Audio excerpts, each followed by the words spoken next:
जय जगन्नाथ सांग मैंने मुझे गोटे बोईतालुर पिठो भजा प्रस्तुत करवा चलतु देखेबी तार प्रस्तुत प्रणाली।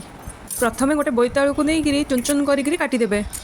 तापर से दुटा आलू को चुन चुन कर काटी पके तापर आलू और बोईतालू को भल भाव में धोईकी प्रेसर से सब पकईकि टिके लुण पकईकि सिझापी बसईदेवे। पर 3टा सीटी गला जाए भल भाव में सिझेबे।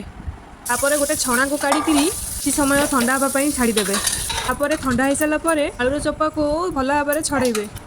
तापर कटाई पियाज कंचा लंका भूसम पत्र और छेचाई अदा रसुण को मिसईदेवे। तापर से हलदी गुंड टिके लंका गुंड टिके गरम मसला तापर टिके स्वाद अनुसार लुण पकेबे। तापर से बेसन मिसेकरी भल भाव में गोलैदेवे। तापर गोटे तावा बसईकि गैस रे टिके तेल पकईकि गरम हाँपाई तेल छाड़देवे। तेल गरम हो आसिले बोईतालू पेस्ट को छोट छोट पिठा टाइप करी तावा रे पकेबे। तापर तला आड़ू टिके लाल हो सारापर पुणी ओल्टेकि पकेबे। तापर पिठो भजा भल भाव में भाजी हो सारापर गरम गरम प्लेट को काढ़ी खाइबे। कहले भात चारू सहित बोईतालूर पिठो भजाटा केमती लागिबो जे।